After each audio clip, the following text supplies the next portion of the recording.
Hello दोस्तों, कैसे हैं आप लोग। हमारी आज की कहानी का नाम है अन्याय। मम्मी जी, परसों से मुझको ऑफिस ज्वाइन करना है। मैंने जो छुट्टियां शादी के लिए ली थी वो कल समाप्त हो जाएंगी। शिप्रा सुनीता जी के पास आकर बोली। शिप्रा को शादी होकर इस घर में 15 दिन बीत चुके थे और इस समय सिर्फ सोनल को छोड़कर पूरा परिवार एक साथ बैठा था। सोनल परिवार की बड़ी बहू रसोई में समेटा बटोरी कर रही थी। बहू अब नौकरी करने की कौन ज़रूरत, ईश्वर की कृपा से सब कुछ धन धान्य तो भरा है घर पर। सुनीता जी शिप्रा को समझाते हुए बोली, लेकिन मम्मी जी, मेरे मम्मी पापा ने मुझको इतना ज़्यादा पढ़ाया लिखाया, उसका क्या। और फिर इतनी अच्छी नौकरी जल्दी मिलती भी तो नहीं है। शिप्रा ने अपनी बात निर्भीकता से रखी। मम्मी सही कह रही है शिप्रा, आज के समय में अगर गृहस्थी को सुचारू रूप से चलाना है तो पति पत्नी दोनों का ही कमाना जरूरी हो जाता है। और फिर शिप्रा की नौकरी सचमुच बहुत अच्छी है। अगर एक बार ये नौकरी छोड़ दी तो शायद दोबारा मिलना मुश्किल हो जाएगा। तभी अनिकेत शिप्रा का पति बोल पड़ा। अब शिप्रा की भी जिद और अनिकेत का भी साथ सुनीता जी ने मजबूरी में हाँ बोल दी।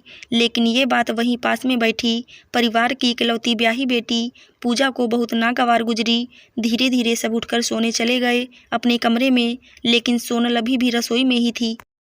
मम्मी, ये कौन सी बात हुई कि आपने बड़ी भाभी को शादी के बाद नौकरी करने के लिए साफ मना कर दिया था और आज छोटी भाभी की जिद पर झट से मान बैठी। पूजा के शब्दों में हल्का सा रोष था। अरे तुमने देखा नहीं कि छोटी कितना जिद कर रही थी और अनिकेत भी उसके नौकरी करवाने के पक्ष में था। सुनीता जी मायूसी से जवाब देते हुए बोली, लेकिन मम्मी, ये तो बिल्कुल गलत बात है। मतलब बड़ी भाभी सीधी हैं, उन्होंने आपसे जिद नहीं की और भैया ने उनका सपोर्ट नहीं किया तो उनकी भावनाओं का कोई महत्व नहीं। पूजा तैस में भरकर बोली। पूजा सोनल को बहुत ज़्यादा प्यार और मान सम्मान देती थी, क्योंकि जब सोनल ब्याह कराई तब पूजा सिर्फ 15-16 साल की थी और उसका सोनल के साथ बहुत ज़्यादा आत्मलगाव था। सोनल उसको हमेशा छोटी बहन सरीखा प्यार देती। अब मैं क्या बोलूं, तुम सही कह रही हो। शायद मैंने उस समय सोनल के साथ अन्याय किया। सुनीता जी लाचारी से बोली, मम्मी शायद नहीं, बल्कि आपने भाभी के साथ अन्याय ही किया है। लेकिन अब आपको अपनी गलती सुधारनी होगी मम्मी। मुझको आज भी वो दिन अच्छी तरह से याद है जब आपने और भैया ने भाभी को नौकरी करने के लिए मना कर दिया था तो उन्होंने कोई भी प्रतिकार किए बगैर अपनी आंखों में आए आंसुओं को चुपचाप पी लिया था, क्योंकि ये शायद उनके संस्कार थे कि बड़ों की बातों को नकारना नहीं है।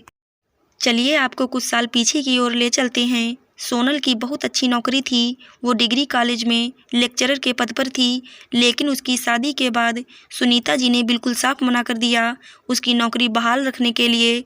उस समय माधव ने भी अपनी माँ की हाँ में हाँ मिलाई। और सही बात, सोनल के संस्कार ऐसे बिल्कुल भी नहीं थे कि वो किसी प्रकार की जिद करती।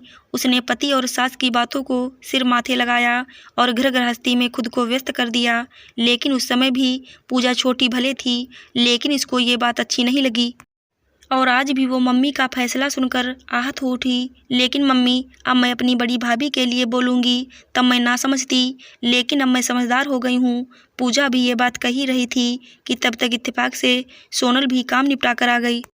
मम्मी जी, रसोई का काम निपट गया है, मैं भी अब सोने जा रही हूँ। सोनल बहुत ही नम्रतापूर्वक बोली। नहीं भाभी, आप पहले मेरे पास बैठिए।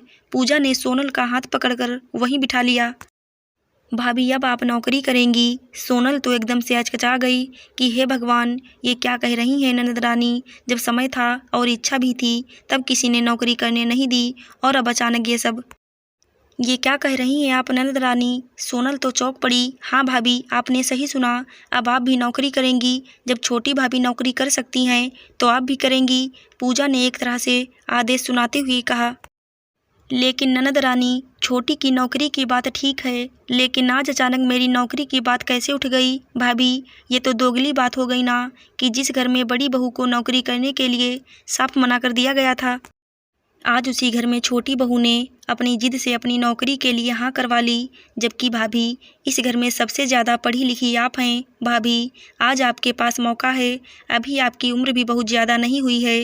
लेकिन जीजी, मम्मी और माधव बहू, आज पूजा बिटिया ने सचमुच मेरी आंखें खोल दी। मैंने तेरे सीधेपन का फ़ायदा उठाया, लेकिन आज मेरी तरफ से तुम स्वतंत्र हो नौकरी करने के लिए। सुनीता जी ने सोनल को दुलारते हुए कहा। और सोनल, मैं भी अब तुम्हारे पैरों में बेड़ियां नहीं डालूंगा। मैंने पहले ही तुम्हारे साथ बहुत अन्याय किया है, लेकिन अब नहीं। जिस तरह आज अनिकेत ने शिप्रा का साथ दिया, मुझको भी तुम्हारा साथ अवश्य देना चाहिए था। यही जीवन साथी का दायित्व होता है। लेकिन अब मैं अपनी गलती सुधारूंगा। माधव के शब्दों में अपराध बोध साफ झलक रहा था।